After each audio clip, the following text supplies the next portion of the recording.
Zahra menatap pantulan dirinya di cermin meja rias. Gaun sederhana berwarna biru tua yang ia kenakan terasa pas di badan. Hadiah dari Reno 3 bulan lalu saat ulang tahun pernikahan pertama mereka. Di sampingnya, Reno sedang merapikan kerah kemejanya, menyemprotkan sedikit parfum yang aromanya sudah sangat Zahra hafal. Malam ini adalah jadwal rutin bulanan yang selalu terasa seperti ujian.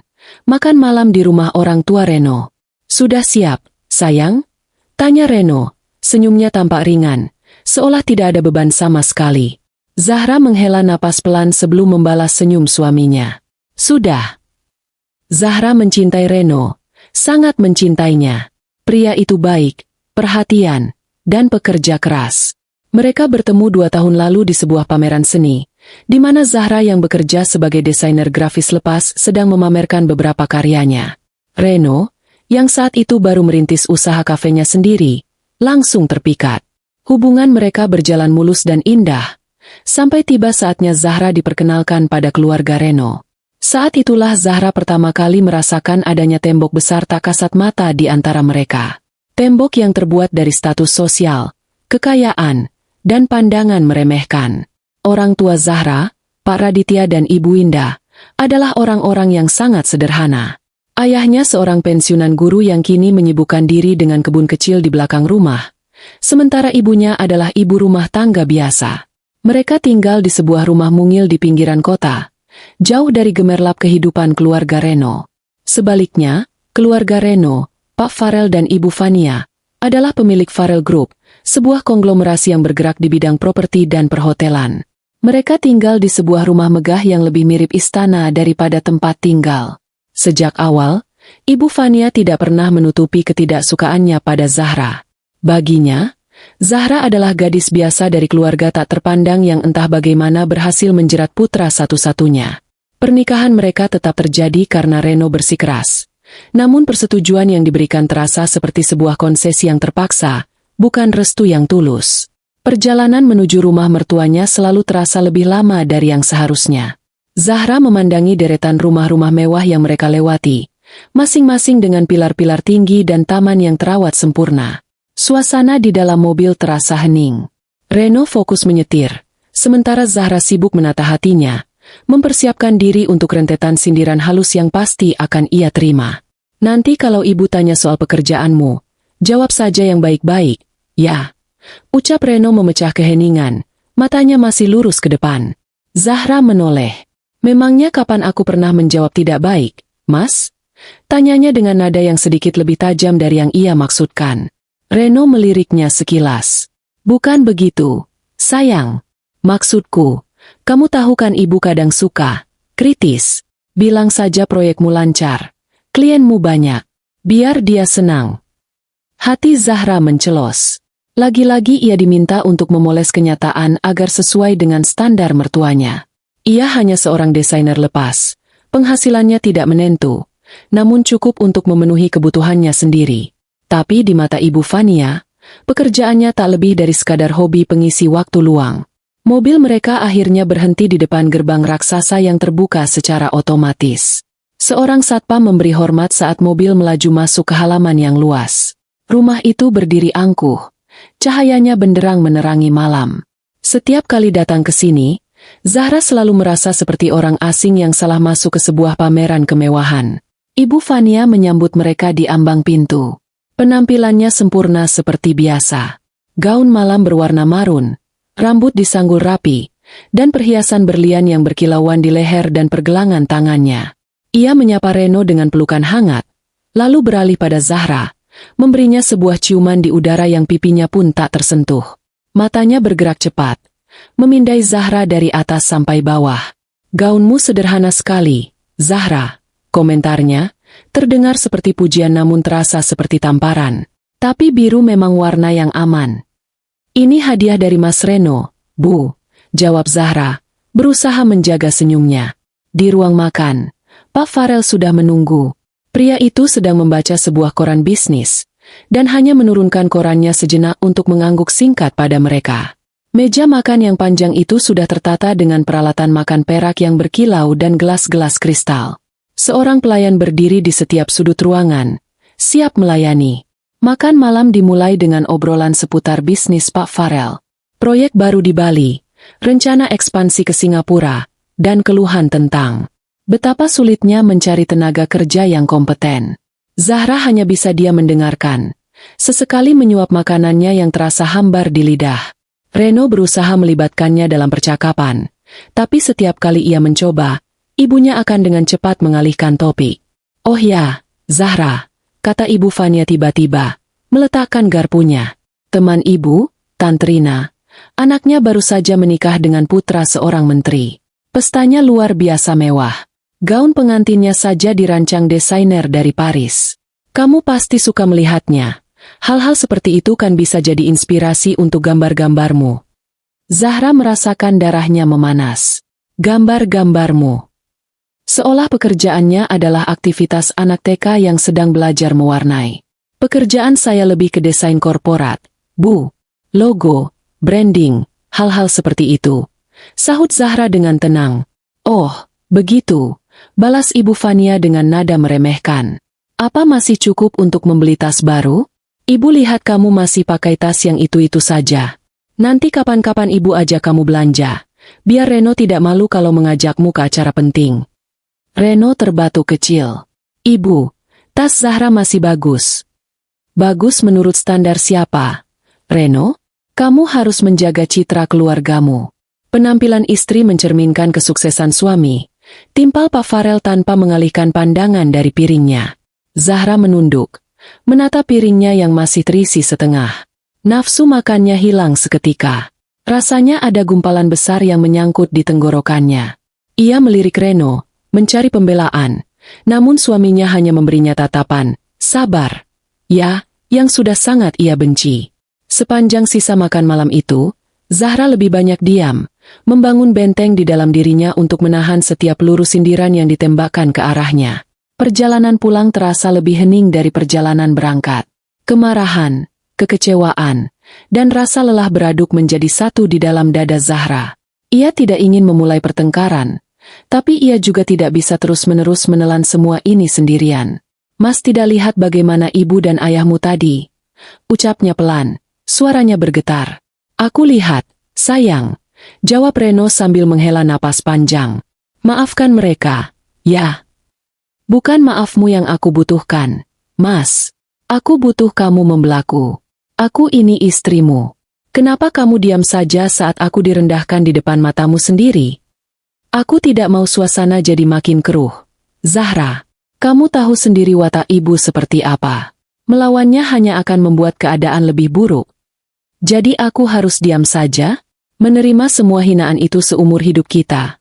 tanya Zahra, air matanya mulai menggenang. "Setiap bulan aku harus mempersiapkan mental hanya untuk makan malam yang terasa seperti pengadilan. Apa ini yang namanya pernikahan?" Reno mengulurkan tangan untuk menggenggam tangan Zahra, tapi Zahra menariknya. Pria itu tampak frustrasi. "Tolong mengerti posisiku, Zahra. Dia ibuku. Dan aku istrimu," bisik Zahra, lebih pada dirinya sendiri. Sesampainya di apartemen mereka yang sederhana namun hangat, suasana dingin dari rumah mertuanya seolah ikut terbawa masuk. Malam itu, Zahra tidur memunggungi suaminya. Ia memeluk guling erat-erat, merasakan duri tajam yang menusuk pernikahannya semakin dalam. Duri itu bernama keluarga, dan ia tidak tahu sampai kapan ia bisa bertahan menahan sakitnya. Beberapa hari setelah makan malam yang menyesakkan itu, secercah kehangatan datang menghampiri Zahra. Orang tuanya, Pak Raditya dan Ibu Indah, akan datang berkunjung. Kabar itu seperti embun pagi yang menyejukkan hatinya yang kering. Sejak pagi, Zahra sudah sibuk di dapur, mencoba memasak rawon, makanan kesukaan ayahnya. Aroma bumbu kluwek yang khas perlahan memenuhi apartemen kecil mereka, mengusir hawa dingin yang sempat tertinggal. Reno, yang merasa bersalah atas kejadian malam itu, berusaha membantu sebisanya. Ia pergi ke pasar untuk membeli bahan-bahan yang kurang dan membantu membersihkan rumah. Ia tahu betapa Zahra merindukan orang tuanya, dan ia ingin memastikan kunjungan kali ini berjalan lancar. Siang hari, bel apartemen berbunyi. Zahra bergegas membukakan pintu dengan senyum lebar. Di depannya berdiri Pak Raditya dan Ibu Indah. Ayahnya mengenakan kemeja batik sederhana yang warnanya sudah sedikit memudar, sementara ibunya memakai gamis bunga-bunga yang membuatnya tampak teduh. Tangan mereka tidak kosong. Ibu Winda membawa sebuah rantang berisi kue lapis buatannya, sedangkan Pak Raditya menenteng sebuah keranjang kecil berisi buah mangga hasil panen dari pohon di halaman rumah mereka. "Assalamualaikum," sapa Ibu Winda dengan senyumnya yang selalu tulus. "Waalaikumsalam," jawab Zahra, langsung memeluk ibunya erat-erat, menghirup aroma familiar yang menenangkan. Ia kemudian beralih mencium tangan ayahnya. Pak Raditya hanya tersenyum, menepuk-nepuk lembut kepala putrinya. Kehadiran mereka seketika mengubah suasana. Apartemen itu terasa lebih hidup dan penuh tawa. Mereka duduk di ruang tamu yang sempit, mengobrol tentang banyak hal. Ibu Winda memuji masakan Zahra, sementara Pak Raditya asyik berdiskusi tentang tanaman hias dengan Reno di teras balkon kecil mereka. Untuk sesaat, Zahra lupa akan semua masalahnya. Inilah rumah yang sesungguhnya, di mana ia diterima apa adanya tanpa perlu berpura-pura. Namun, kedamaian itu tidak berlangsung lama. Saat mereka sedang asyik menikmati teh dan kue lapis di sore hari, bel pintu kembali berbunyi. Reno yang membukakan pintu. Wajahnya seketika berubah tegang. Di ambang pintu, berdiri Ibu Fania dan Pak Farel, dengan ekspresi angkuh seperti biasa. "Kami kebetulan lewat daerah sini, jadi sekalian mampir. Mau mengecek keadaan putra kami," kata Ibu Fania sambil melenggang masuk. Matanya langsung menyapu seisi ruangan dengan tatapan menilai. Suasana riang gembira langsung menguap, digantikan oleh keheningan yang canggung. Zahra dan kedua orang tuanya refleks berdiri. Ibu Winda tersenyum ramah, mencoba mencairkan suasana. "Oh, ini pasti ibu dan ayahnya Reno. Mari, silakan duduk, Bu, Pak," sapanya dengan lembut. Ibu Fania hanya meliriknya sekilas, tanpa membalas senyum. Matanya tertuju pada meja tamu yang dipenuhi piring-piring kue dan cangkir teh sederhana. Pandangannya berhenti pada rantang kue lapis buatan Ibu Winda. "Kalian sedang ada acara apa ini? Kelihatannya ramai sekali," sindir Ibu Fania, seolah kehadiran orang tua Zahra adalah sebuah gangguan. "Orang tua saya sedang berkunjung, Bu," jawab Zahra, berusaha menjaga nada suaranya tetap tenang. Pak Farel tidak berkata apa-apa, hanya duduk di sofa dengan lengan terlipat di dada, memancarkan aura superioritas yang membuat siapapun merasa kecil. Ibu Winda, dengan kebaikan hatinya yang polos, mengambil piring kecil dan menyendokkan sepotong kue lapis. "Mari, Bu, dicicipi kuenya. Saya buat sendiri tadi pagi." Ia menyodorkan piring itu ke arah Ibu Fania. Ibu Fania menatap kue itu dengan tatapan jijik, seolah itu adalah sesuatu yang tidak layak sentuh. "Terima kasih," jawabnya dengan nada dingin. "Kami tidak terbiasa makan kue-kue pasar seperti ini. Terlalu banyak gula dan pemanis buatan. Tidak baik untuk kesehatan." Hati Zahra seperti diremas. Hinaan itu begitu telak dan menyakitkan. Wajah ibunya langsung berubah pias. Reno, yang berdiri di antara mereka, tampak serba salah. "Ibu, kue buatan ibunya Zahra enak, loh. Coba saja." "Tidak perlu, Reno. Ibu tahu seleramu sudah menurun sejak kau menikah," balas Ibu Fania tajam. Suasana menjadi sangat tegang. Pak Raditya yang sedari tadi diam, menatap besannya dengan tatapan yang sulit diartikan. Ia tidak marah, hanya menatap dengan tenang. Justru ketenangan itulah yang terasa lebih mengintimidasi. "Kami datang ke sini hanya ingin melihat keadaan anak kami dan menantunya. Kami tidak bermaksud mengganggu acara keluarga kalian," kata Pak Farel akhirnya. Nadanya jelas-jelas mengusir secara halus. "Tidak apa-apa, kami juga sebentar lagi mau pamit," sahut Ibu Winda pelan, berusaha menghindari konflik lebih jauh. Ia menatap suaminya, memberi isyarat untuk pulang. Saat mereka bersiap-siap untuk pergi, perdebatan kecil yang tak terhindarkan pun terjadi. Ibu Fania mengomentari hadiah mangga yang dibawa Pak Raditya. Lain kali tidak perlu repot-repot membawa hasil kebun. Di supermarket impor, buah-buahan jauh lebih berkualitas. Kali ini, Zahra tidak tahan lagi. "Ibu, cukup," serunya. Suaranya bergetar karena emosi yang tertahan. "Mereka orang tua saya. Mereka datang dengan niat baik. Kenapa ibu selalu menghina kami?" Kemarahan Zahra justru menyulut api yang lebih besar. Ibu Fania berdiri. Wajahnya memerah karena merasa otoritasnya ditantang oleh menantunya sendiri. Berani kamu membentak saya? Siapa kamu? Kamu pikir setelah menikah dengan anak saya, kamu bisa seenaknya? Jangan lupa dari mana asalmu. Hardik Ibu Fania. Pertengkaran itu berpindah ke teras depan saat orang tua Zahra hendak melangkah keluar. Kalian ini memang keluarga miskin yang tidak tahu diri, teriak Ibu Fania. Amarahnya sudah di puncak. Di tengah ketegangan itu, ia melakukan sesuatu yang tak terduga. Ia menyambar gelas berisi air putih dari atas meja di teras, dan tanpa berpikir panjang, menyiramkannya tepat ke arah Ibu Indah. Splash! Air itu membasahi sebagian wajah dan gamis Ibu Indah. Semua orang terdiam membeku. Ibu Indah hanya bisa berdiri gemetar.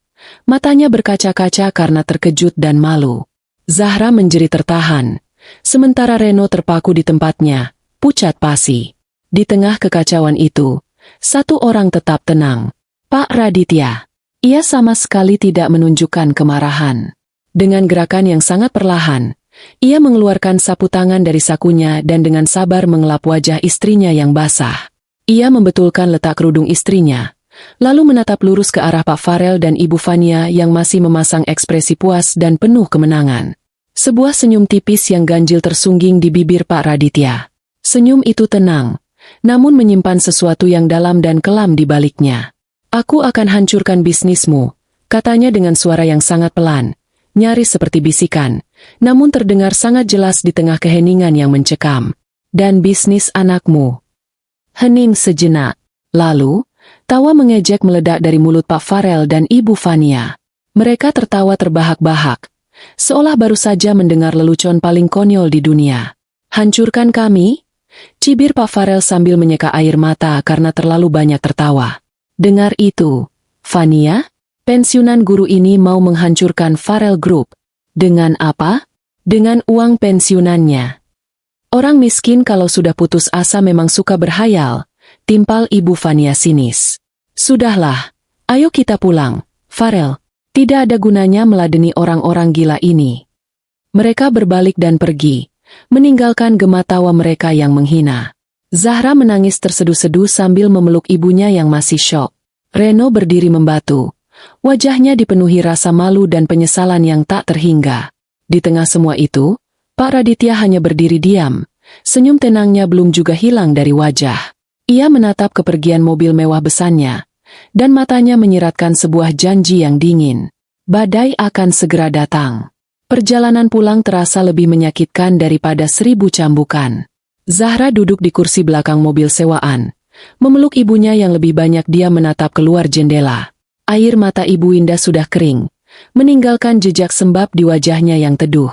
Namun, keheningannya terasa lebih memilukan daripada isak tangis. Zahra bisa merasakan getaran kecil di bahu ibunya, sisa dari guncangan hebat yang baru saja mereka alami. Kemarahan mendidih di dalam dada Zahra, panas dan menyesakan. Marah pada mertuanya, marah pada Reno, dan yang paling aneh, ia juga marah pada ayahnya sendiri. Pak Raditya menyetir dengan tenang, seolah tidak ada hal luar biasa yang terjadi.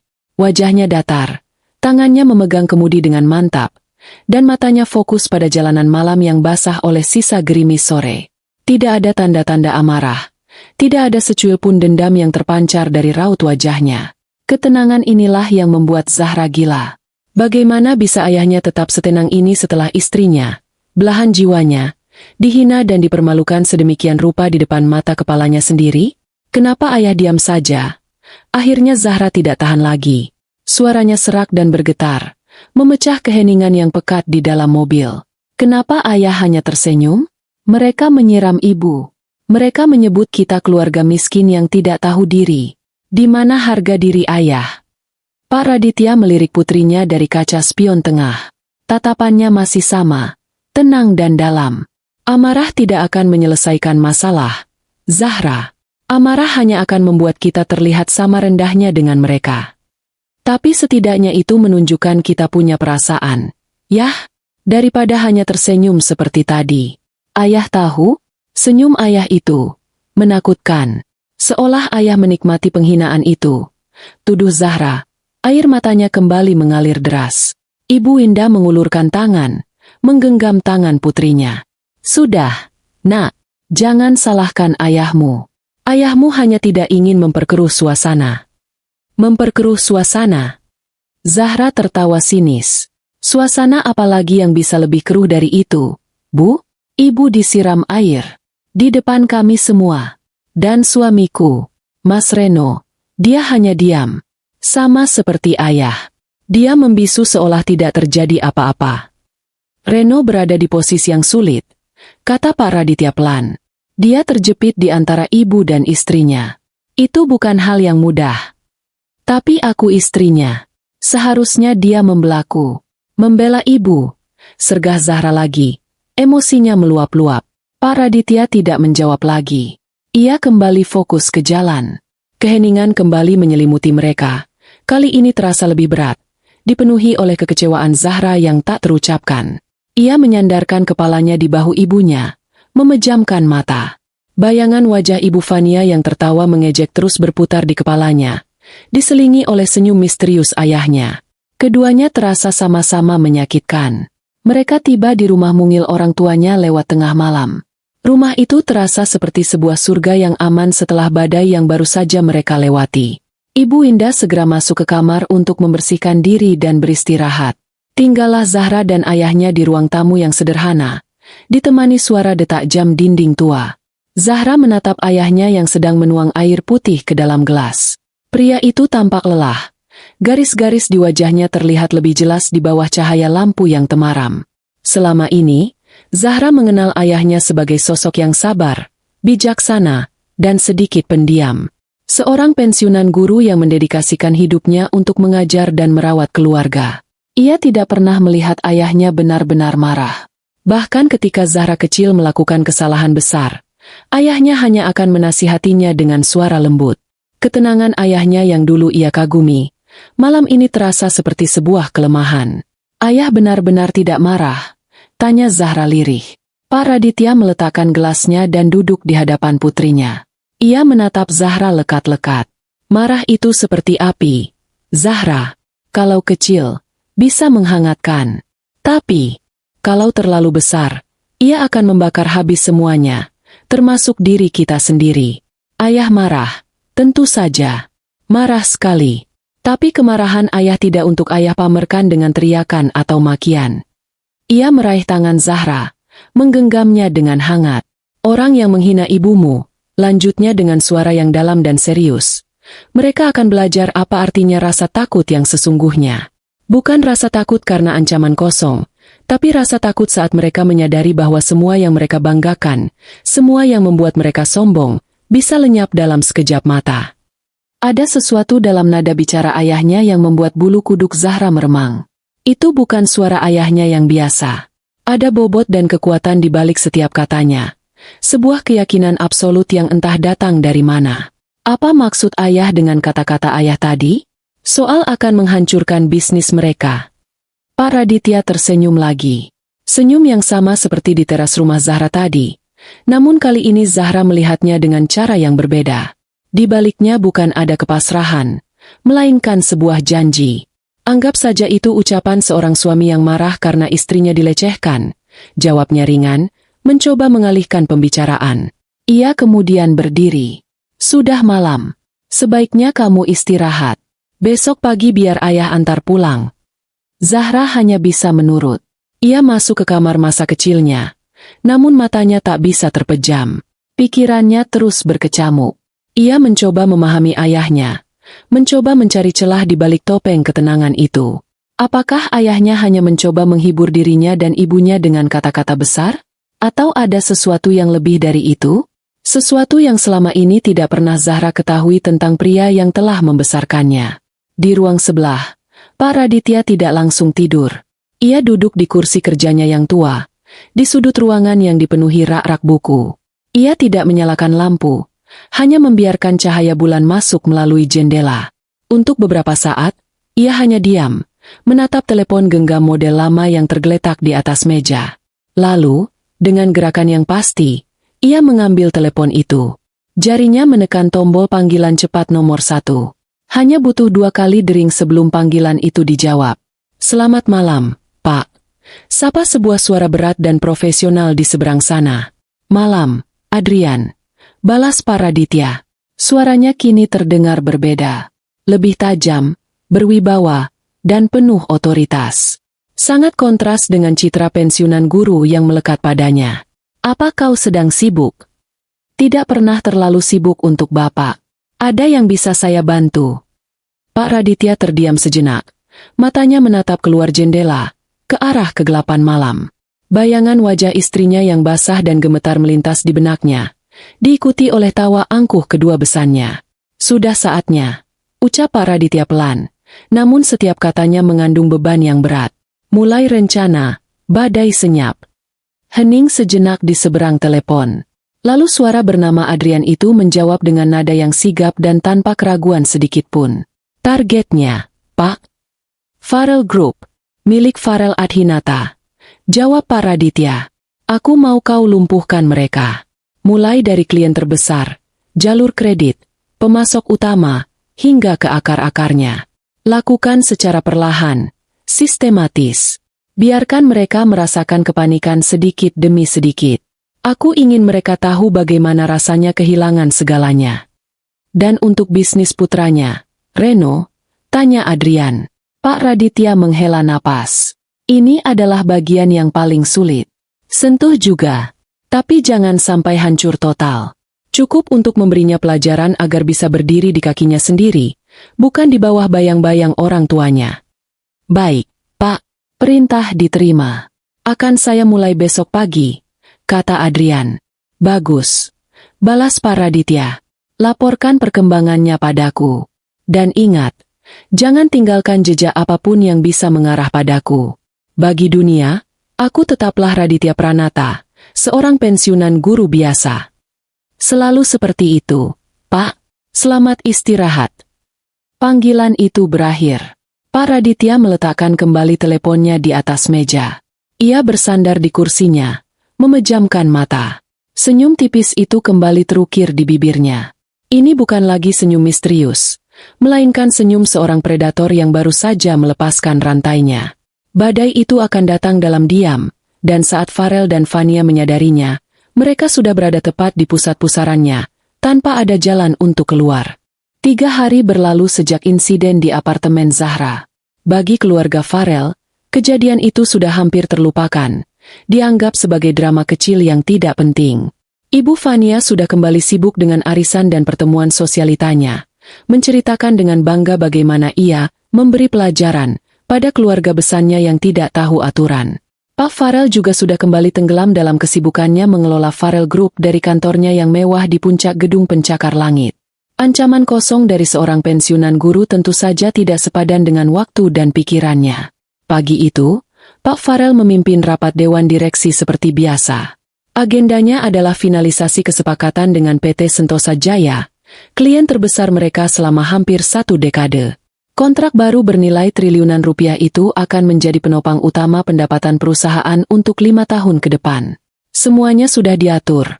Penandatanganan hanya tinggal formalitas.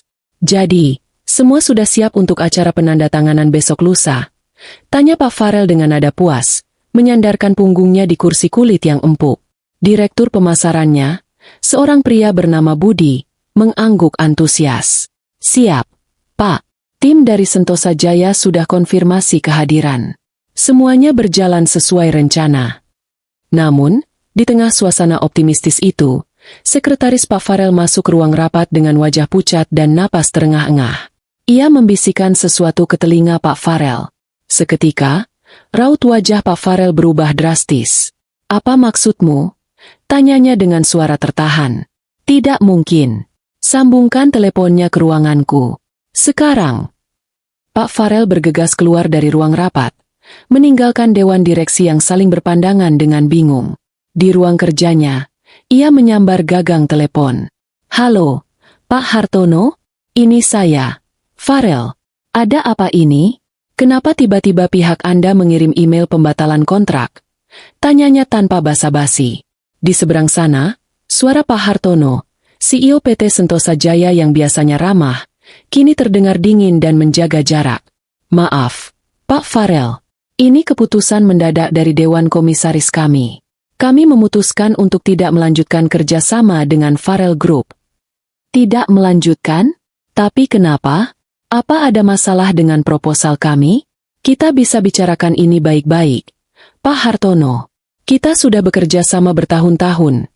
Desak Pak Farrell, keringat dingin mulai membasahi pelipisnya. Tidak ada yang perlu dibicarakan lagi. Ini keputusan final. Maafkan saya, Pak Farrell. Saya sedang ada rapat lain. Jawab Pak Hartono. Lalu sambungan telepon pun terputus. Pak Farrell membanting gagang telepon dengan keras. Tangannya gemetar. Kehilangan kontrak Sentosa Jaya bukan hanya kehilangan pendapatan, tapi juga sebuah pukulan telak bagi reputasi perusahaannya. Ini tidak masuk akal. Sama sekali tidak ada tanda-tanda sebelumnya. Belum hilang keterkejutannya. Telepon di mejanya kembali berdering. Kali ini dari manajer proyek pembangunan resor mewah mereka di Lombok. Proyek paling prestisius yang sedang mereka kerjakan. Pak! Gawat, Pak! Seru manajer itu dengan panik.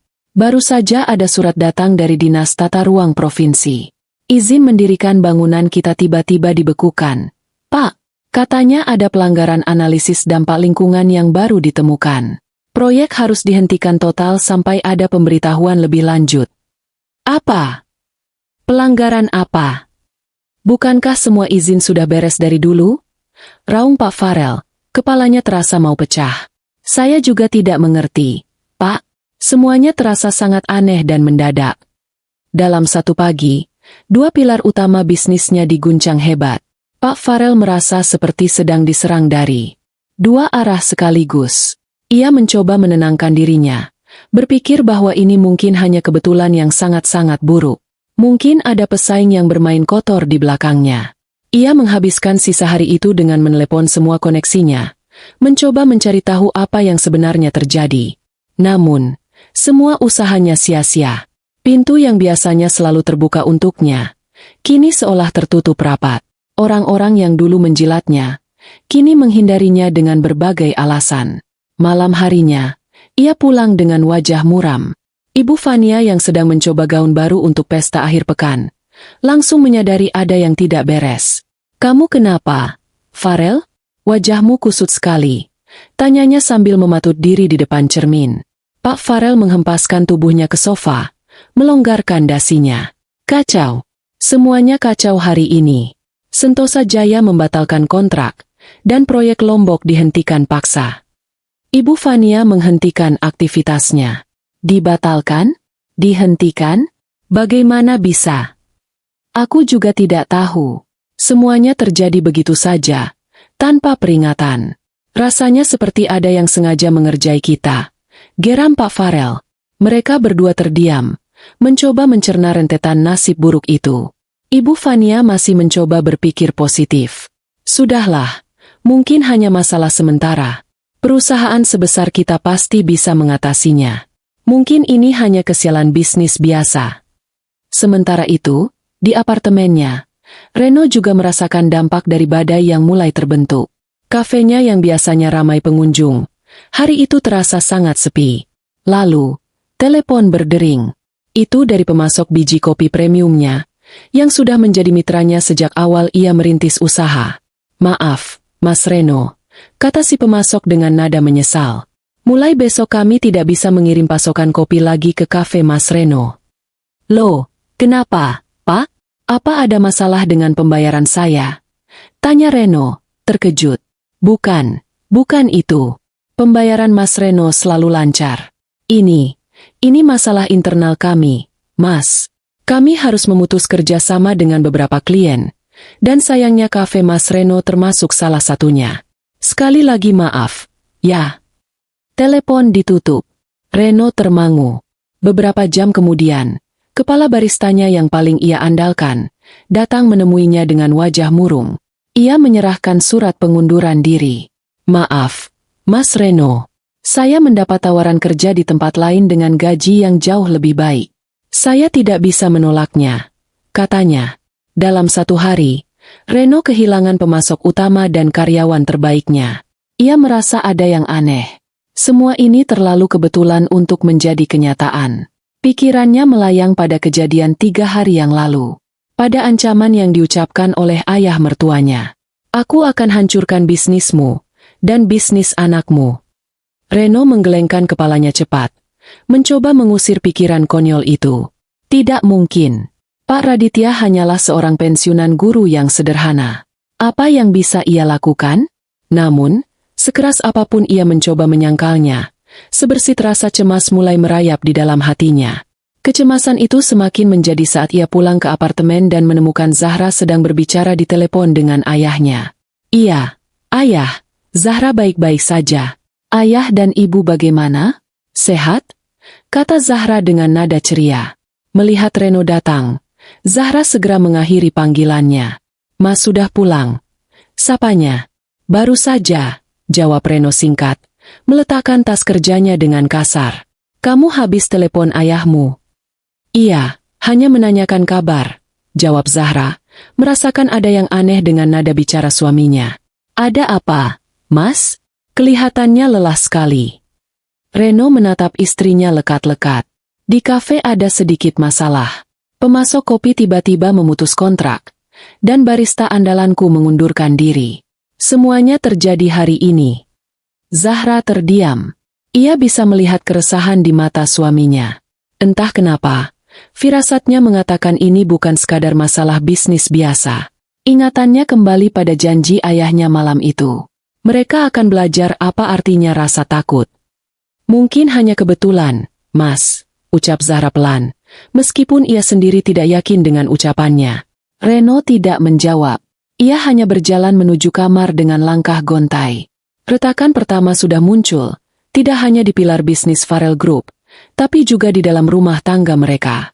Reno mulai merasa cemas, sementara Zahra mulai diliputi oleh campuran antara rasa takut dan secerca harapan bahwa keadilan untuk ibunya mungkin sedang dalam perjalanan, datang dengan cara yang tidak pernah ia duga sebelumnya. Seminggu telah berlalu, namun badai itu tidak kunjung reda. Sebaliknya, anginnya bertiup semakin kencang, mengguncang setiap sendi kehidupan keluarga Farel. Setiap hari, Reno pulang dengan wajah yang lebih muram dari hari sebelumnya. Kabar buruk seolah menjadi menu sarapan dan makan malam di rumah mertuanya. Pak Farel mulai jarang pulang, menghabiskan malam di kantornya, berusaha mati-matian menyumbat kebocoran yang semakin membesar di kapalnya. Ibu Fania, yang biasanya ceria dan sibuk mengatur acara sosial, kini lebih banyak mengurung diri di kamar. Teleponnya tak henti-hentinya berdering dengan panggilan dari teman-temannya yang penasaran atau para kolektor yang menanyakan gosip kejatuhan Farel Group. Zahra menyaksikan semua ini dari kejauhan, terperangkap dalam pusaran kebingungan dan kegelisahan. Sebagian kecil dari dirinya merasa puas. Sebuah bisikan gelap yang mengatakan bahwa inilah balasan yang setimpal. Namun, bagian terbesarnya merasa tidak nyaman. Ia melihat suaminya menderita. Bisnis kafe yang Reno bangun dengan keringat dan semangatnya sendiri kini berada di ambang kehancuran. Pria yang ia cintai itu kini lebih banyak termenung, tatapannya kosong, dan jarak di antara mereka terasa semakin melebar. Firasatnya tentang sang ayah semakin menguat. Ini semua bukan lagi kebetulan. Rangkaian peristiwa yang menimpa Farel Group dan Reno terlalu sistematis, terlalu presisi, dan terlalu efektif untuk disebut sebagai nasib buruk. Ada sebuah tangan tak terlihat yang sedang mengatur semua bidak catur ini, dan Zahra yakin tangan itu adalah milik ayahnya. Ia harus mendapatkan jawaban. Pagi itu, dengan alasan ingin menjenguk ibunya, Zahra pergi ke rumah orang tuanya. Ia sengaja datang di hari kerja, saat ia tahu ibunya akan pergi ke pengajian rutin di masjid komplek, memberinya kesempatan untuk berbicara berdua saja dengan ayahnya. Ia menemukan Pak Raditya di kebun belakang rumah, sedang telaten merawat tanaman tomatnya. Pria itu masih sama seperti biasa. Mengenakan kaos oblong tua dan celana training, tangannya kotor oleh tanah, dan senyumnya tetap tenang saat melihat kedatangan Zahra. Pemandangan ini begitu kontras dengan kekacauan yang sedang terjadi di belahan dunia Zahra yang lain. Loh, Zahra? Tumben datang pagi-pagi. Sapa Pak Raditya, membersihkan tangannya di pancuran air. Ibumu baru saja berangkat ke pengajian. Zahra tahu. Yah, Zahra memang ingin bicara berdua dengan ayah, jawab Zahra, nadanya serius. Pak Raditya menatap putrinya. Ia sepertinya sudah menduga momen ini akan tiba. Tanpa banyak bertanya, Ia mengangguk. Baiklah, ayo kita bicara di dalam, di ruang kerja ayah. Ruang kerja ayah. Zahra sedikit terkejut. Seumur hidupnya, ia tidak pernah benar-benar menganggap ruangan kecil di sebelah kamar orang tuanya itu sebagai ruang kerja. Baginya, itu hanyalah sebuah gudang buku yang rapi, tempat ayahnya membaca koran atau mengisi teka-teki silang. Ruangan itu hanya berisi satu meja kayu tua, sebuah kursi, dan rak-rak buku yang menjulang hingga ke langit-langit, dipenuhi buku-buku sastra, sejarah, dan filsafat. Namun, saat Paraditya membuka pintu ruangan itu, Zahra merasa seperti memasuki dunia yang berbeda. Ruangan itu masih sama, tapi ada sesuatu yang berbeda. Ayahnya tidak menyalakan lampu utama, melainkan sebuah lampu meja kecil yang cahayanya redup. Ia kemudian menekan sebuah tombol tersembunyi di sisi meja kayunya. Dinding di belakang meja itu, yang selama ini Zahra kira adalah dinding biasa, bergeser tanpa suara, menampakkan sebuah ruang tersembunyi yang lebih kecil. Zahra menahan napas. Di dalam ruang tersembunyi itu tidak ada buku-buku tua. Yang ada adalah deretan peralatan yang tidak pernah ia bayangkan akan ada di rumah ayahnya. Beberapa monitor komputer menyala, menampilkan grafik-grafik rumit dan barisan angka yang bergerak cepat. Sebuah laptop dengan desain yang sangat modern dan tipis tergeletak di tengah meja, dan di sampingnya ada beberapa perangkat telepon satelit. Ini bukan ruang kerja seorang pensiunan guru. Ini lebih mirip pusat komando seorang pialang saham kelas dunia atau seorang agen intelijen. Ayah, ini apa? Bisik Zahra. Matanya tak lepas dari layar monitor. Paraditya tidak menjawab. Ia hanya memberi isyarat agar Zahra duduk di kursi di hadapannya. Dengan gerakan yang tenang, ia membuka laptop canggih itu. Setelah memasukkan serangkaian kata sandi yang sangat panjang, layar laptop itu menampilkan sebuah diagram yang sangat rumit, seperti jaring laba-laba raksasa. Selama ini ayah membiarkanmu mengenal ayah sebagai seorang guru biasa, karena memang itulah yang ayah inginkan untukmu, kata Paraditya pelan, matanya tertuju pada layar. Ayah ingin kamu tumbuh normal, Zahra, tanpa beban, tanpa kemewahan yang membutakan. Ayah ingin kamu belajar menghargai hal-hal kecil, mencari kebahagiaan dari usahamu sendiri, dan menemukan pasangan hidup yang mencintaimu apa adanya, bukan karena harta keluargamu. Ia menunjuk sebuah titik di tengah jaring laba-laba itu. Sebuah nama perusahaan induk yang tidak pernah Zahra dengar, Nusantara Capital. Dari titik itu, puluhan garis bercabang, terhubung ke perusahaan-perusahaan lain. Beberapa adalah perusahaan cangkang di negara lahan suaka pajak, yang lain adalah perusahaan investasi, dan beberapa di antaranya adalah nama-nama korporasi raksasa di Indonesia yang sering Zahra lihat di berita bisnis. Ada perusahaan pertambangan, perbankan, agribisnis, bahkan teknologi. Farel Group, jika dibandingkan dengan skala jaringan ini, tak lebih dari sebutir pasir di padang gurun. Semua ini, milik ayah? Tanya Zahra dengan suara bergetar, tak percaya. Bukan milik ayah sendiri, koreksi Paraditya. Ini adalah sebuah ekosistem yang ayah bangun selama lebih dari 30 tahun bersama beberapa orang kepercayaan. Ayah hanya salah satu nahkodanya. Kami memilih untuk tidak pernah tampil di depan. Kami bekerja dalam sunyi. Kekayaan sejati, nak, bukanlah untuk dipamerkan di pesta atau di majalah. Kekayaan sejati adalah kekuatan.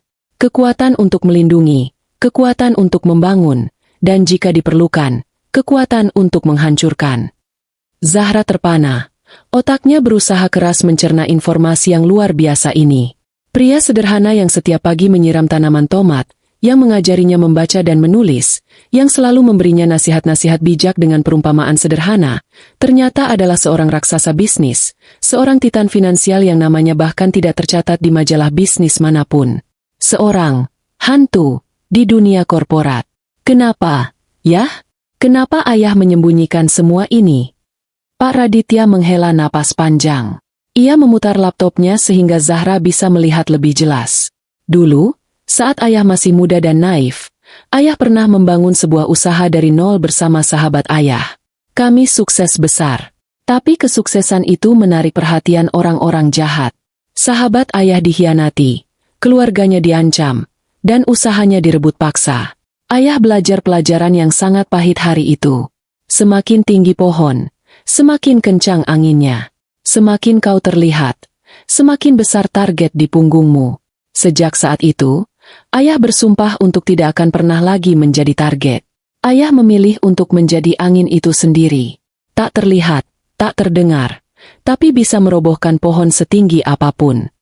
Ia kemudian menutup laptopnya. Ruangan itu kembali temaram. Ia menatap putrinya dengan tatapan yang dalam. Ayah tidak pernah berniat menggunakan kekuatan ini untuk hal seperti ini. Ayah membangunnya sebagai perisai untuk melindungi keluarga kita. Tapi ketika besanmu menyiram ibumu dengan air, mereka tidak hanya menghina seorang wanita. Mereka merobek perisai itu. Mereka menantang angin. Dan sekarang, mereka harus menghadapi badainya. Akhirnya, semuanya menjadi jelas. Ketenangan ayahnya saat itu bukanlah kelemahan atau kepasrahan. Itu adalah ketenangan absolut dari seseorang yang memegang kendali penuh. Seseorang yang tahu bahwa tawa mengejek lawannya hanyalah suara bising sesaat sebelum keheningan total datang. Rasa marah Zahra pada ayahnya seketika lenyap, digantikan oleh campuran perasaan yang aneh, kagum, takut, dan sebuah rasa hormat yang begitu dalam hingga membuatnya merinding. Jadi, semua yang terjadi pada Farel Group dan Cafe Mas Reno, itu semua perbuatan ayah? Tanya Zahra, meskipun ia sudah tahu jawabannya. Pak Raditya mengangguk pelan. Farel Group adalah pelajaran untuk kesombongan. Sedangkan kafe suamimu, itu adalah ujian untuknya. Seorang laki-laki harus bisa berdiri di atas kakinya sendiri, bukan berlindung di balik kekuasaan orang tuanya.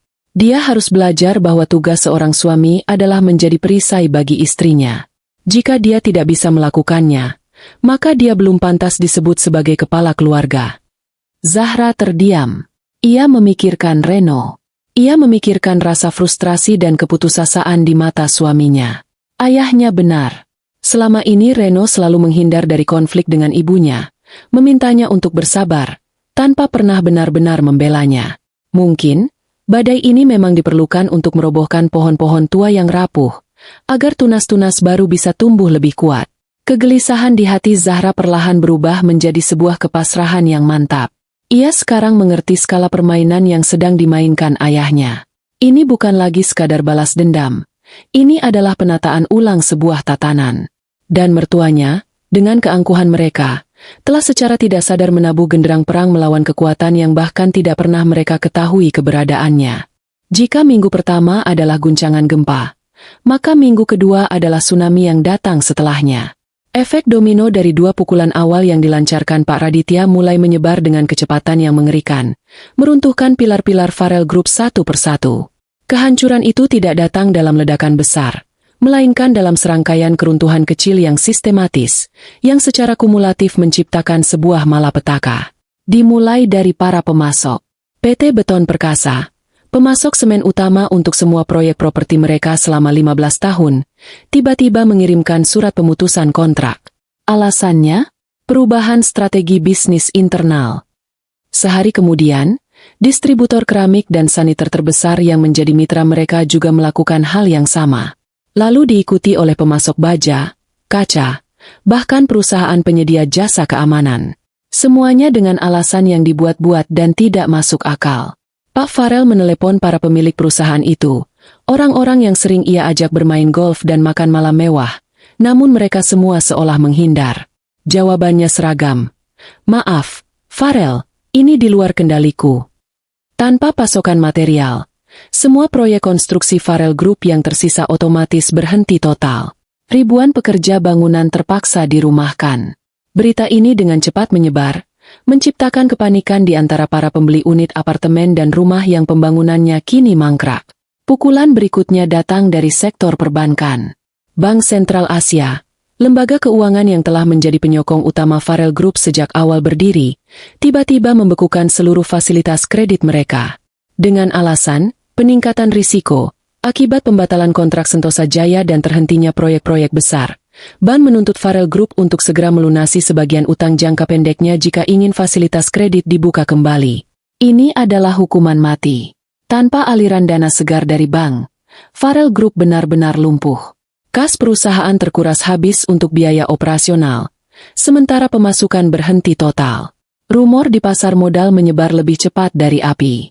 Harga saham Farel Group, kode FRLG, yang tadinya stabil di jajaran saham blue chip, kini terjun bebas. Para investor mencium bau kebangkrutan, berbondong-bondong menjual saham mereka, menciptakan kepanikan massal di lantai bursa. Dalam waktu 3 hari, nilai kapitalisasi pasar perusahaan itu tergerus lebih dari 70%. Kekayaan Pak Farel yang tadinya bernilai triliunan rupiah, kini menguap seperti embun di pagi hari. Kantor pusat Farel Group yang dulu ramai dan penuh energi, kini terasa seperti rumah duka. Karyawan berbisik-bisik di sudut ruangan. Wajah mereka cemas, khawatir akan gelombang PHK massal yang sepertinya tak terhindarkan. Pak Farel sendiri tampak menua 10 tahun dalam seminggu. Rambutnya yang biasanya tersisir rapi kini acak-acakan. Matanya merah karena kurang tidur, dan setelan mahalnya terlihat kebesaran di tubuhnya yang seolah menyusut. Ia menghabiskan hari-harinya berlari dari satu pertemuan ke pertemuan lain, memohon, bernegosiasi, bahkan mengancam, namun semua usahanya sia-sia. Dinding yang ia hadapi terlalu tebal dan terlalu tinggi. Ibu Fania merasakan dampak kehancuran ini di dunianya sendiri. Geng sosialitanya yang dulu selalu mengelilinginya, kini menjauhinya seperti wabah. Undangan pesta yang biasanya membanjiri mejanya, kini berhenti datang. Saat ia memberanikan diri datang ke sebuah acara pembukaan butik ternama, teman-temannya hanya menyapanya dengan senyum canggung sebelum bergegas pergi untuk berbicara dengan orang lain. Ia mendengar bisik-bisik di belakangnya. Kasihan ya Fania, suaminya katanya mau bangkrut. Atau, aku dengar mereka harus menjual rumah mewahnya. Untuk pertama kalinya dalam hidupnya, Ibu Fania merasakan apa artinya menjadi bahan gunjingan, apa artinya dipandang rendah. Keangkuhannya yang selama ini menjadi baju zirahnya, kini hancur berkeping-keping, meninggalkan rasa malu dan paranoia yang menggerogotinya. Di tengah badai yang melanda orang tuanya, Reno juga harus menghadapi kehancurannya sendiri. Setelah kehilangan pemasok kopi dan barista terbaiknya, pukulan terakhir datang dari pemilik ruko tempat kafenya berada. Ia menerima surat pemberitahuan bahwa kontrak sewanya tidak akan diperpanjang. Alasannya, gedung itu akan dijual dan pemilik baru punya rencana lain untuk lokasi tersebut.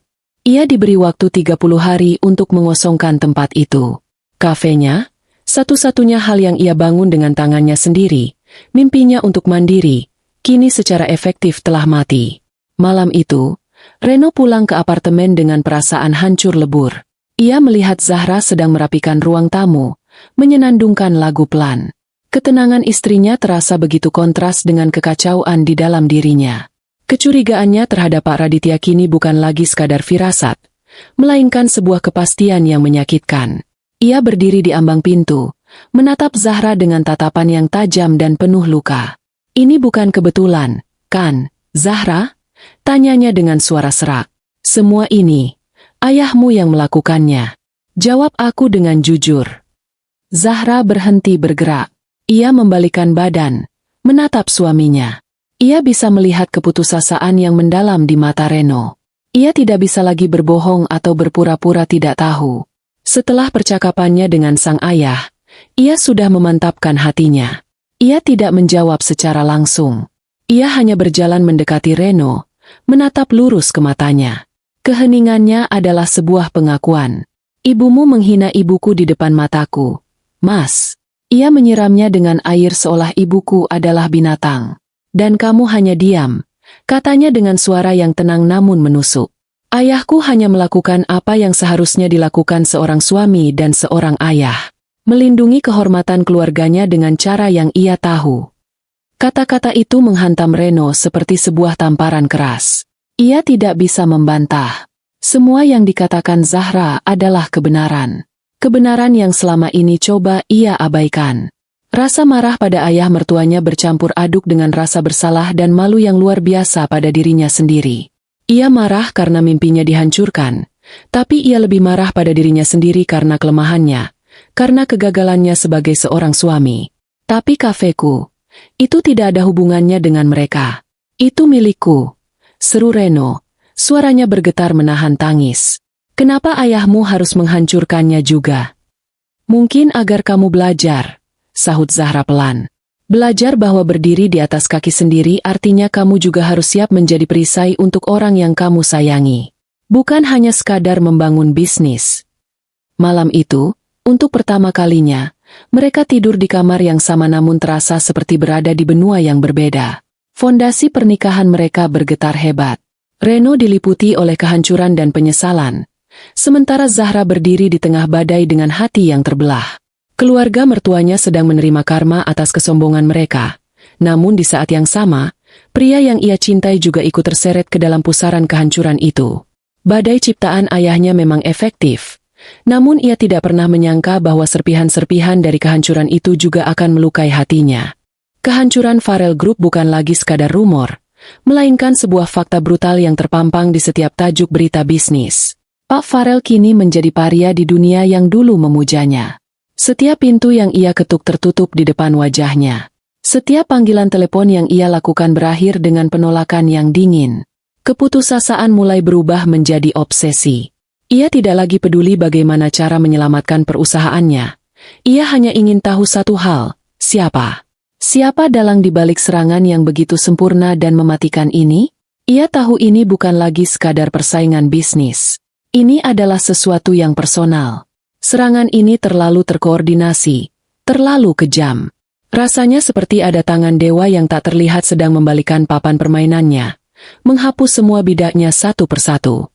Ia menghabiskan sisa-sisa uang perusahaan untuk menyewa detektif swasta terbaik, namun mereka kembali dengan tangan hampa. Jejak sang penyerang begitu bersih, seolah-olah mereka adalah hantu. Di titik terendahnya, saat jurusita mulai menempelkan segel di aset-aset perusahaannya, Pak Farrell melakukan sesuatu yang selama ini ia hindari. Ia menelan harga dirinya dalam-dalam dan menghubungi koneksi lamanya. Seorang pria bernama Surya. Surya bukanlah pebisnis, bukan juga politisi, melainkan seorang pialang informasi. Ia hidup di dunia abu-abu, menjual data dan rahasia kepada siapapun yang mampu membayarnya. Bertahun-tahun lalu, Farrell pernah membantunya keluar dari sebuah masalah hukum, dan kini ia datang untuk menagih balas budi. Mereka bertemu di sebuah kedai kopi tua yang remang-remang, jauh dari pusat kota yang gemerlap. Penampilan Pak Farrell yang acak-acakan membuat Surya nyaris tidak mengenalinya. "Aku butuh nama, Surya," kata Farrell langsung ke intinya. Suaranya serak. "Seseorang sedang menghancurkanku. Aku mau tahu siapa dia." Surya menyesap kopinya dengan tenang. "Ini bukan serangan biasa, Farrell. Siapapun yang mengerjaimu, dia bukan pemain kemarin sore." Jejaknya bersih sekali. "Timku sudah mencoba melacak aliran transaksinya, serangan sibernya, semuanya buntu. Dia seperti hantu." "Semua orang pasti punya nama," desak Farrell, menggebrak meja pelan. "Aku akan bayar berapapun. Aku akan berikan sisa sahamku di perusahaan cangkangku yang ada di Cayman Island. Ambil semuanya. Aku hanya butuh satu nama." Mendengar tawaran itu, mata Surya menyala. Ia tahu Farrell sudah benar-benar putus asa. "Beri aku waktu 24 jam, katanya. 24 jam itu terasa seperti seabad bagi Farrell. Ia tidak tidur, tidak makan, hanya duduk di ruang kerjanya yang gelap, ditemani sebotol whisky dan bayangan kegagalannya. Tepat di jam ke-23, teleponnya berdering. "Itu Surya." "Aku dapat sesuatu," kata Surya di seberang sana. "Tapi ini aneh, sangat aneh." "Katakan saja."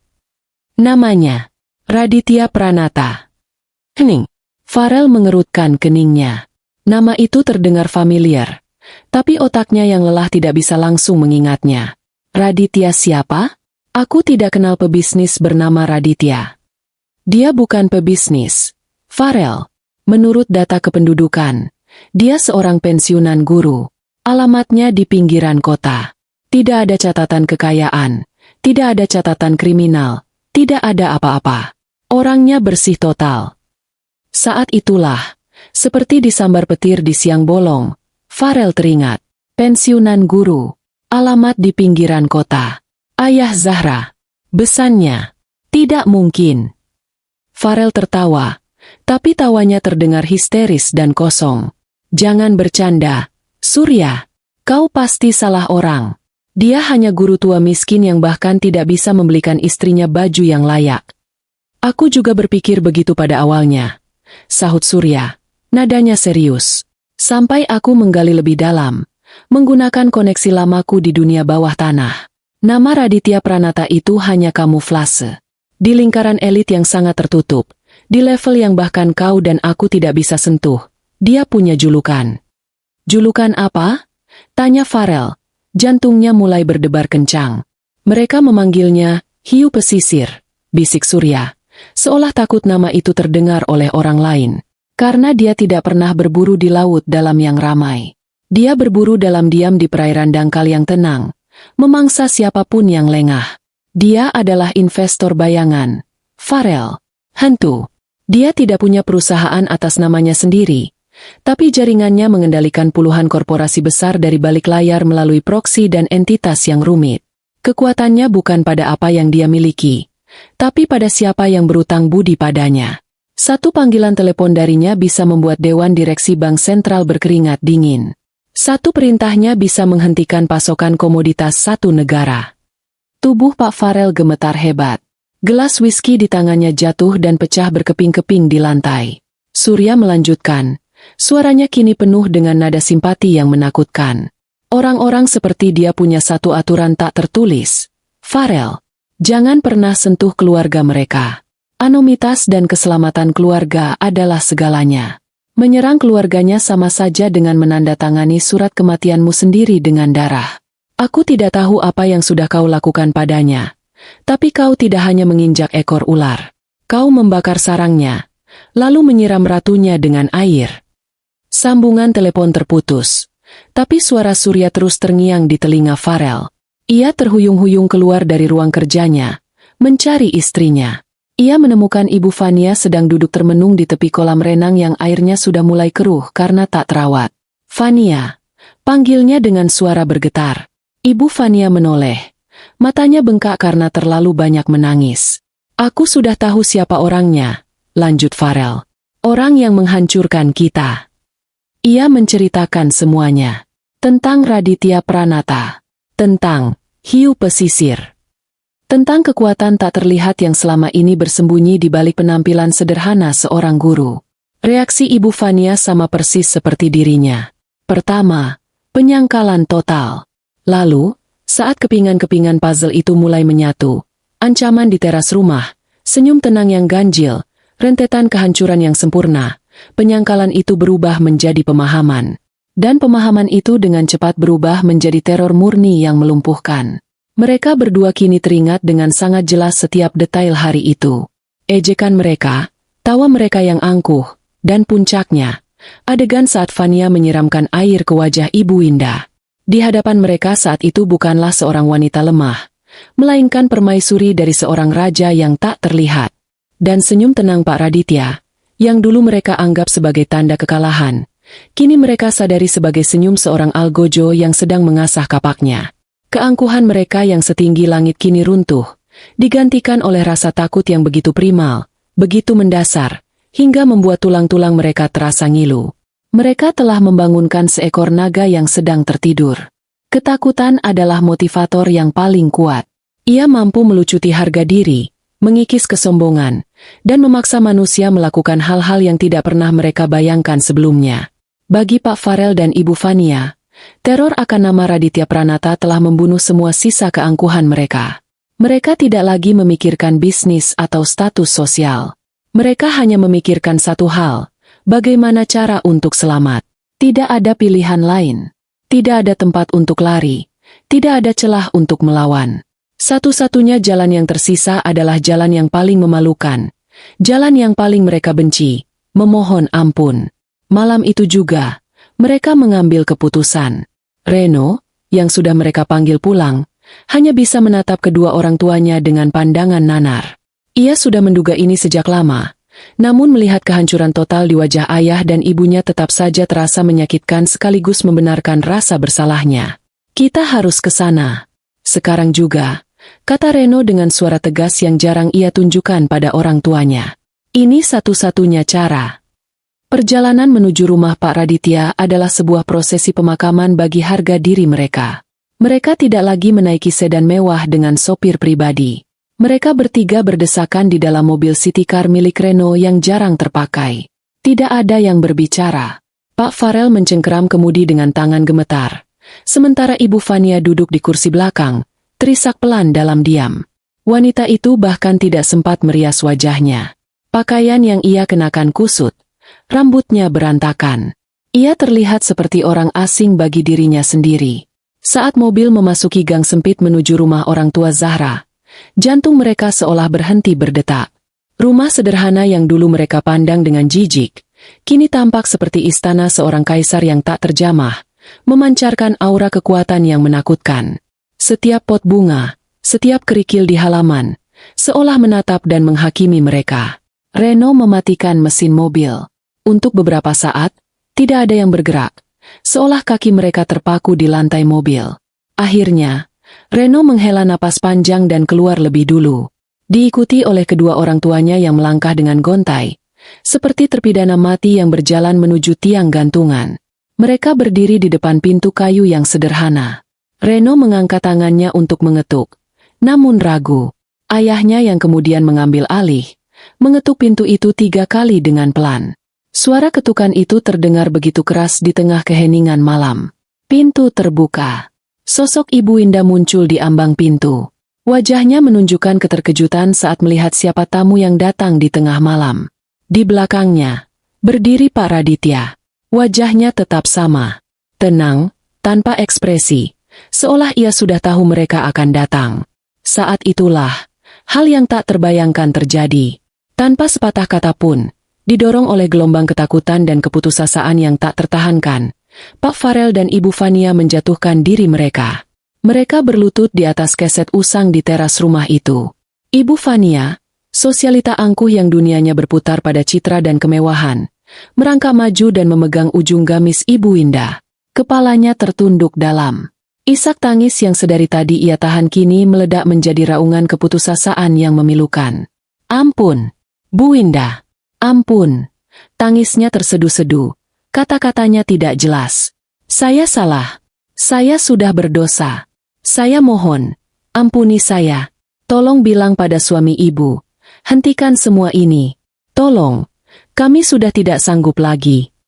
Pak Farel, sang konglomerat yang biasa memerintah ribuan orang, menempelkan dahinya ke lantai yang dingin dan berdebu. Tubuhnya yang besar bergetar hebat. Saya mohon ampun, Pak Raditya. Bisiknya, suaranya pecah dan nyaris tak terdengar. Saya telah menghina Bapak dan keluarga. Saya buta karena kesombongan. Hukumlah saya, hancurkan saya. Tapi tolong jangan libatkan anak dan istri saya. Saya akan lakukan apa saja yang Bapak minta. Saya mohon. Reno berdiri membeku di belakang mereka. Wajahnya pucat, dipenuhi rasa malu yang luar biasa. Ia bahkan tidak berani mengangkat kepalanya untuk menatap wajah ayah dan ibu mertuanya. Pemandangan kedua orang tuanya yang selama ini begitu perkasa kini bersujud seperti pengemis adalah sebuah siksaan batin yang tak terperikan. Ibu Indah tampak sangat terkejut dan tidak tega. Ia mencoba menarik Ibu Fania untuk berdiri, namun wanita itu menolak, terus menangis dan memohon. Pak Raditya hanya diam memandangi mereka. Ia membiarkan mereka tetap berlutut di sana selama beberapa saat yang terasa seperti selamanya. Ia membiarkan suara tangis dan permohonan mereka menggema di teras kecil itu. Ia ingin mereka benar-benar merasakan titik terendah dari sebuah penyesalan, menelan habis setiap butir kesombongan mereka hingga tak bersisa. Kekuasaan telah berpindah tangan secara total dan absolut. Senyum tenangnya di hari itu kini telah lunas terbayar dengan air mata dan harga diri yang hancur berkeping-keping di depan pintu rumahnya. Pak Raditya tidak memandang wajah-wajah yang bersujud di kakinya. Matanya menatap lurus melewati mereka, ke arah kegelapan malam, seolah mereka hanyalah bebatuan tak berarti di halaman rumahnya. Ibu Indah, dengan hati lembutnya, tampak serba salah. Ia beberapa kali mencoba membujuk Ibu Fania untuk berdiri, namun tangis dan permohonan ampun itu tak kunjung berhenti, membuatnya hanya bisa berdiri canggung di ambang pintu. Keheningan yang diisi oleh isak tangis itu terasa memekakan. Pak Raditya membiarkan momen itu berlangsung cukup lama, membiarkan esensi dari penghinaan dan penyesalan meresap sempurna ke dalam jiwa ketiga tamunya. Setelah beberapa menit yang terasa seperti seabad, ia akhirnya bergerak. Namun, ia tidak berbicara kepada mereka. Ia melangkah masuk ke dalam rumah, melewati istrinya, dan mengambil telepon genggamnya dari atas meja. Ia menekan sebuah nomor. Zahra, katanya dengan suara yang tenang dan datar, sama sekali tidak terpengaruh oleh drama yang sedang berlangsung di terasnya. Bisa kamu ke rumah ayah sekarang? Ada sesuatu yang perlu kamu lihat dan putuskan. Ajak Reno sekalian. Pak Raditya tidak menunggu jawaban. Ia langsung menutup teleponnya. Pesannya singkat, jelas, dan mutlak. Itu bukan permintaan, melainkan sebuah panggilan. Zahra, yang berada di apartemennya, merasakan jantungnya berdebar kencang. Ia sedang duduk di sofa, sementara Reno mondar-mandir di ruangan dengan gelisah sejak orang tuanya pergi dengan tergesa-gesa. Panggilan dari ayahnya di tengah malam dengan nada seperti itu hanya bisa berarti satu hal. Konfrontasi puncak sedang terjadi. Ada apa? Tanya Reno, melihat perubahan di wajah istrinya. Ayah memintaku datang. Bersamamu. Jawab Zahra pelan. Tidak ada lagi yang perlu dikatakan. Mereka berdua tahu apa yang akan mereka hadapi. Perjalanan menuju rumah orang tua Zahra terasa lebih menegangkan dari sebelumnya. Reno menyetir dalam diam. Wajahnya pucat pasi. Ia tahu perannya dalam drama ini akan segera berakhir. Ia bukan lagi pemain, melainkan hanya seorang penonton yang nasibnya akan ditentukan oleh keputusan orang lain. Oleh keputusan istrinya. Ketika mereka tiba, pemandangan yang menyambut mereka jauh lebih buruk dari yang mereka bayangkan. Mobil orang tua Reno terparkir sembarangan di tepi jalan. Dan di teras rumah yang remang-remang itu, mereka melihatnya. Ayah dan ibunya, dua sosok yang selama ini ia kenal sebagai simbol kekuatan, kekuasaan, dan keangkuhan, masih berlutut di lantai. Ibu Fania sudah tidak menangis meraung-raung, hanya isak tangis tertahan yang mengguncang bahunya. Pak Farel tetap dalam posisi bersujud, tidak bergerak sedikit pun. Sementara itu, ayah dan ibu mertuanya hanya berdiri diam, seperti hakim yang sedang menunggu terdakwa terakhir tiba di ruang sidang. Kaki Zahra terasa lemas. Melihat pemandangan itu, ia tidak merasakan kemenangan atau kepuasan seperti yang mungkin ia bayangkan. Yang ia rasakan adalah campuran rumit antara kasihan, canggung, dan sedikit rasa mual. Melihat orang yang begitu membencinya kini berada dalam posisi yang begitu rendah dan hina terasa sangat tidak nyata. Ia melirik Reno, yang berdiri mematung di sampingnya. Pria itu menundukkan kepalanya dalam-dalam, tidak sanggup menyaksikan kehancuran orang tuanya sendiri. Pak Raditya menoleh saat melihat kedatangan mereka. Ia tidak menyapa, hanya menatap lurus ke arah Zahra. Wajahnya tetap tenang, namun matanya menyiratkan beban dan keseriusan yang luar biasa. Kemarilah, nak, panggilnya lembut. Zahra melangkah maju perlahan, melewati tubuh mertuanya yang gemetar. Ia berhenti tepat di hadapan ayahnya, di samping ibunya yang menggenggam tangannya erat-erat, seolah memberinya kekuatan. Pak Raditya akhirnya memecah keheningan. Suaranya tidak keras, namun terdengar oleh semua orang di sana. Ia tidak berbicara kepada Farel atau Fania.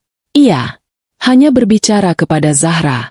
Mereka datang untuk memohon ampun, katanya. Matanya tak lepas dari mata putrinya. Mereka telah mengakui kesalahan mereka. Badai yang ayah kirimkan telah merobohkan pohon kesombongan mereka hingga ke akarnya.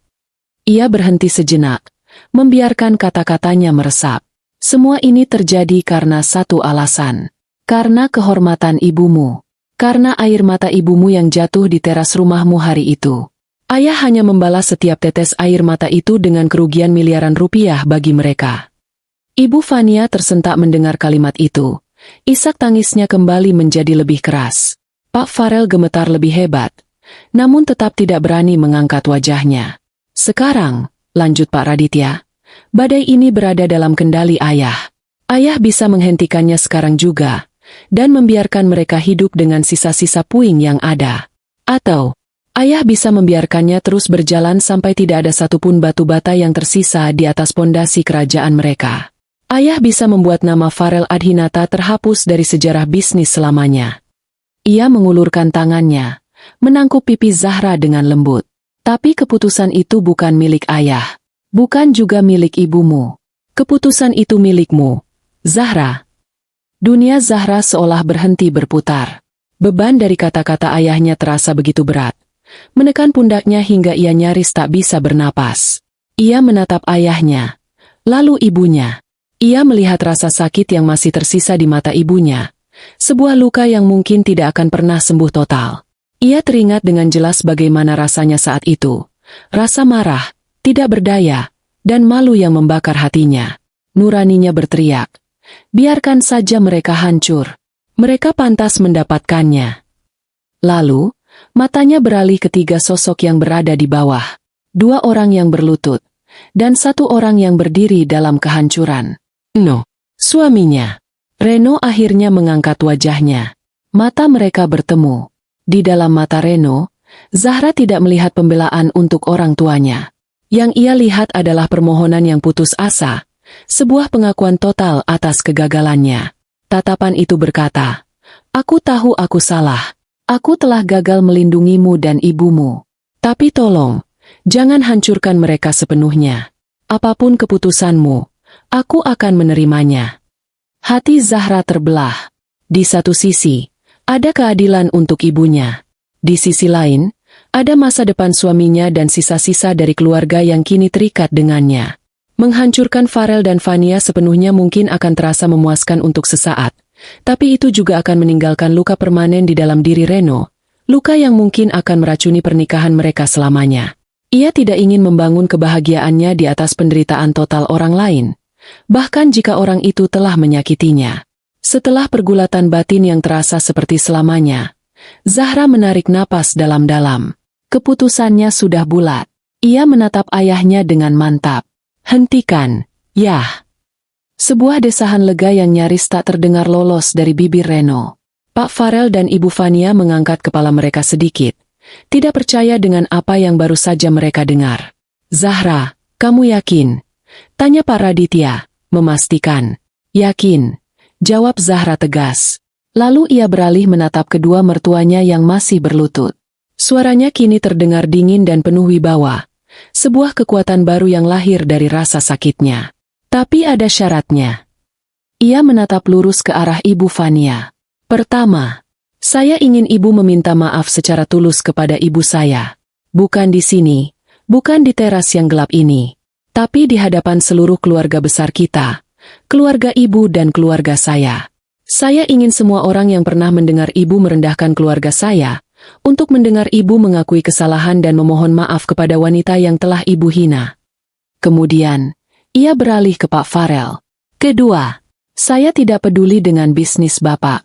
Tapi saya ingin Bapak berjanji untuk tidak akan pernah lagi ikut campur dalam rumah tangga saya dan Mas Reno. Biarkan kami membangun hidup kami sendiri, sekecil apapun itu. Terakhir, dan yang paling penting, ia menatap suaminya, Reno. Dan untukmu, Mas, katanya, suaranya sedikit melembut namun tetap tegas.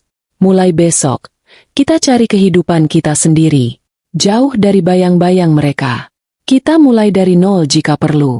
Aku akan menemanimu, selama kamu berjanji satu hal padaku. Jangan pernah lagi membiarkan siapapun, termasuk orang tuamu sendiri, tidak menghormati aku atau keluargaku. Jadilah suami yang sesungguhnya untukku. Reno menatapnya. Air mata menggenang di pelupuk matanya. Tanpa ragu, ia mengangguk dengan mantap. Aku janji, Zahra. Aku janji. Zahra kembali menatap ayahnya. Itu syaratnya. Yah, jika mereka setuju, tolong hentikan badainya. Pak Raditya menatap putrinya dengan sorot mata bangga. Ia tidak menyangka putrinya yang lembut bisa menjadi begitu tegar dan bijaksana. Ia kemudian menunduk, menatap 2 sosok yang masih berlutut. Kalian dengar syaratnya? Tanyanya dengan suara dingin. Setuju atau tidak? Setuju. Kami setuju. Apa saja? Sahut Ibu Vania dan Pak Farel hampir bersamaan. Suara mereka dipenuhi kelegaan yang luar biasa. Bagi mereka, syarat itu tidak ada artinya dibandingkan dengan kehilangan segalanya. Pak Raditya mengangguk pelan. Baiklah, katanya. Ia kembali mengeluarkan teleponnya dan menelepon 1 nomor yang sama. Adrian. Sapanya. Hentikan, badai senyap. Perlahan-lahan, pulihkan jalur napasnya. Tapi jangan biarkan dia kembali seperti semula. Biarkan dia hidup, tapi dalam kondisi cacat permanen sebagai pengingat.